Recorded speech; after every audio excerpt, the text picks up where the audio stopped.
La alerta tras el terremoto del pasado 16 de abril se mantiene, más aún cuando persisten las réplicas del movimiento telúrico que afectó gravemente parte del perfil costero del país. En este contexto no ha cesado el llamado a seguir apoyando de manera activa con los damnificados, así como también en un adecuado tratamiento que deben dar los medios de comunicación frente a los estragos de este desastre natural. Sobre esto y más vamos a dialogar en nuestra entrevista de hoy.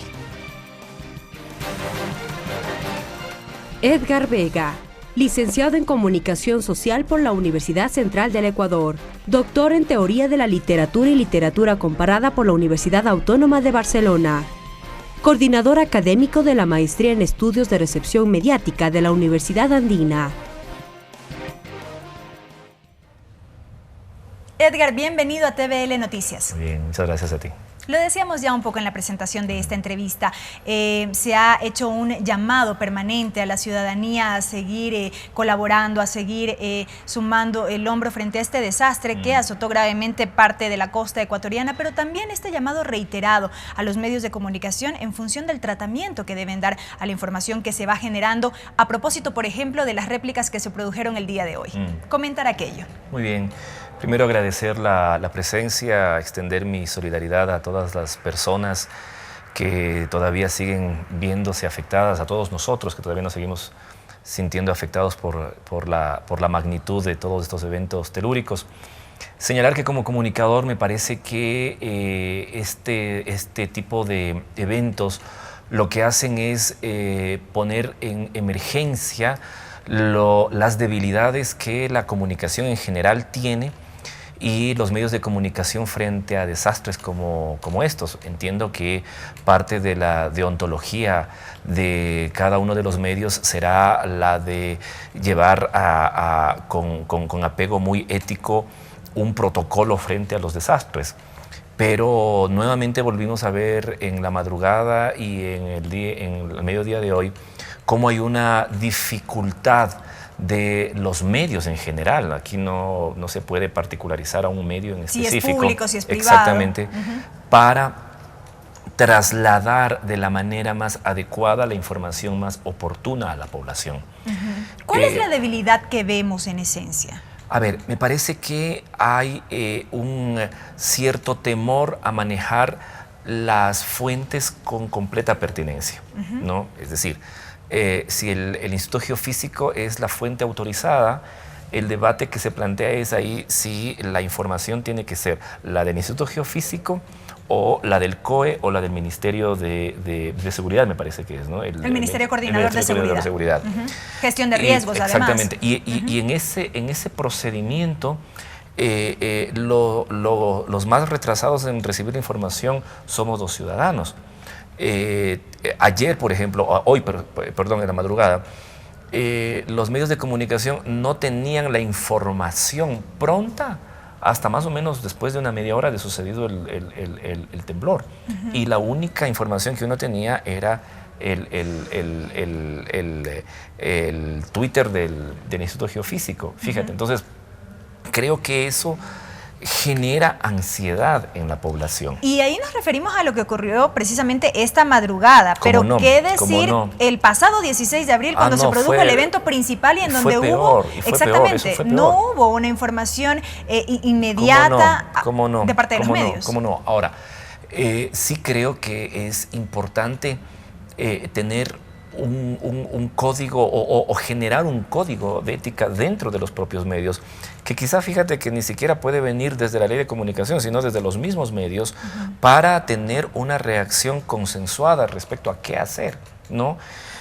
Hasta ahora yo, por ejemplo, en las televisiones privadas, yo no veo información que de manera sostenida cada medio saque para preparar a la población frente a los sismos. Siempre aparece, bueno, esta es información de la Secretaría Nacional de Comunicación y a partir de ese momento la información sobre la prevención. Pero creo que los medios deberían tener, independientemente si sean públicos o privados, la capacidad de generar dispositivos de alerta, dispositivos de seguridad en la población, y eso no lo hay. Lo vimos con menos fuerza quizá a propósito de lo del Cotopaxi, pero uno hubiera creído que con lo del Cotopaxi los medios iban a reaccionar de manera mucho más expedita y mucho más profesional. Sobre todo en eventos tan duros como los que vivimos, en donde una información tergiversada, por milésima que pueda ser, causa estragos terribles en la población. O sea, por ejemplo, tú llamas por teléfono, tienes familia en Manta y te dicen la gente está fuera despavorida, y al mismo tiempo te dicen otra cosa. ¿Cómo te sientes tú?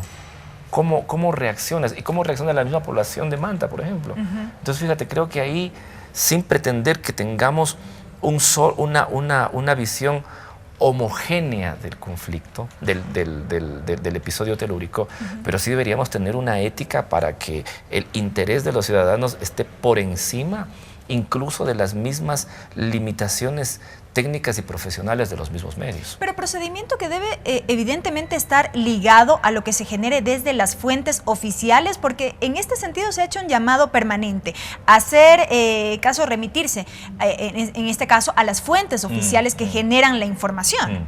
En el caso del Cotopaxi eso se vio operar de manera mucho más eficaz. Hubo efectivamente, tú sabes que después del evento hay una lectura política en un país que vive estas oposiciones tan terribles como el nuestro. Enseguida hubo una lectura política del evento del Cotopaxi. Pero finalmente los medios tuvieron que asumir que el ente rector de la información era el Ministerio de Seguridad, el Ministerio la Secretaría de Gestión de Riesgos. Con todas las protestas que hubo, finalmente los medios se allanaron a esto, ¿no? Claro, el tema del terremoto desborda estas previsiones, pero por lo menos uno hubiera esperado que hayan unos mínimos patrones de seguimiento en el manejo informativo. Ahora bien, me parece que hay que ayudar a los gobiernos locales a también difundir como periodistas lo que de pronto las autoridades locales no pueden llegar a ver, ¿no? Entonces, si hay localidades muy lejanas o si hay deficiencias muy puntuales como el suministro de servicios, de alcantarillado o de agua, los medios deberían generar también un protocolo para asistir a los gobiernos locales y indicarles en dónde estas deficiencias están siendo más sentidas.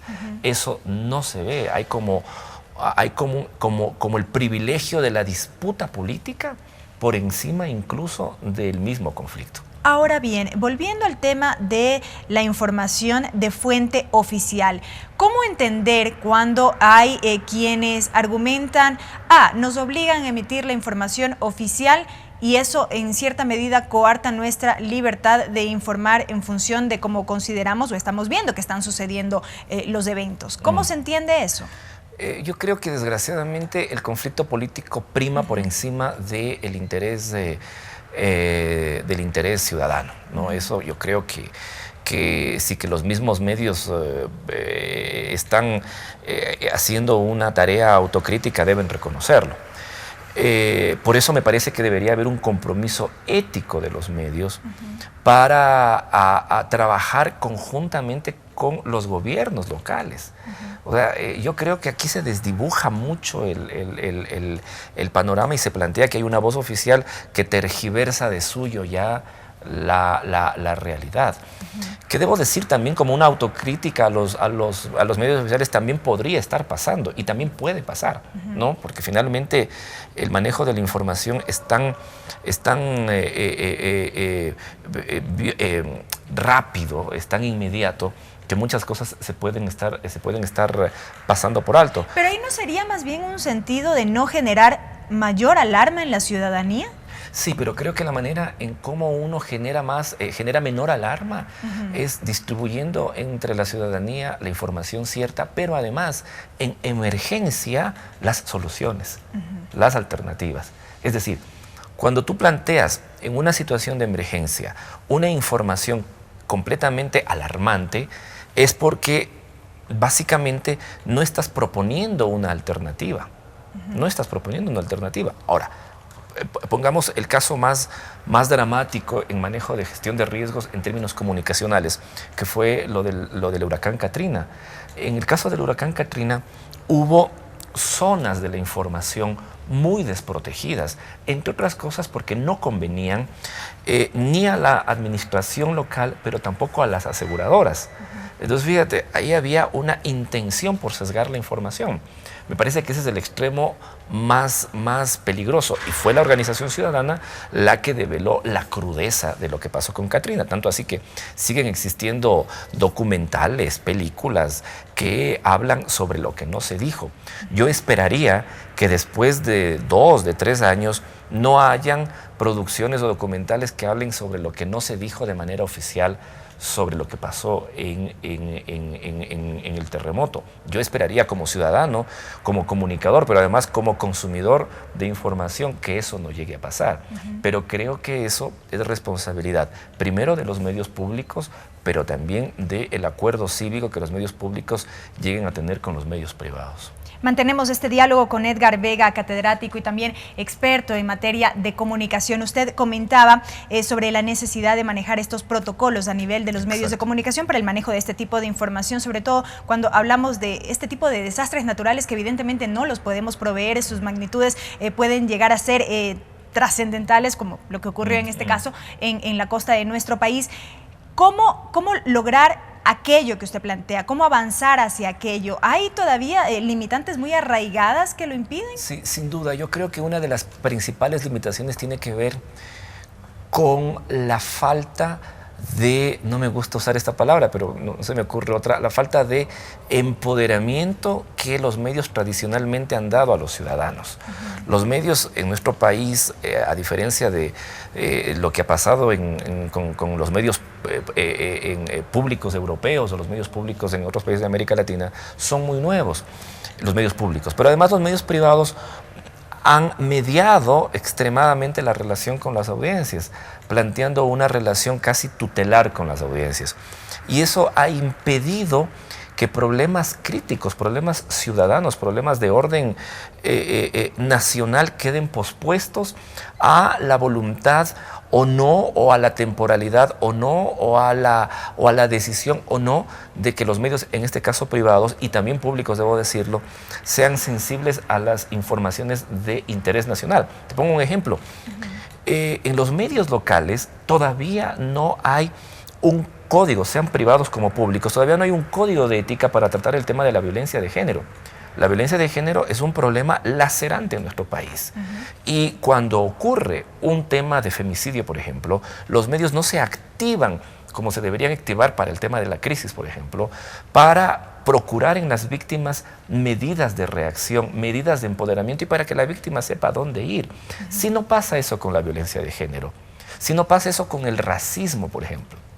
Fíjate cómo sucede esto en países en donde hay episodios racistas. En países donde hay episodios racistas y donde hay códigos deontológicos de los medios para atender este tema, los medios se activan inmediatamente y la persona que ha emitido un juicio racista inmediatamente es separado o es cuestionado públicamente.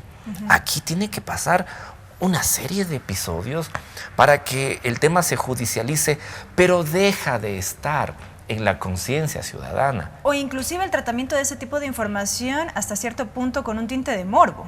En el caso, por ejemplo, de, exacto. Entonces, de temas de violencia. Entonces tú tienes a una ciudadanía que no ha sido activada por los medios de comunicación para afrontar los problemas más urgentes de la sociedad.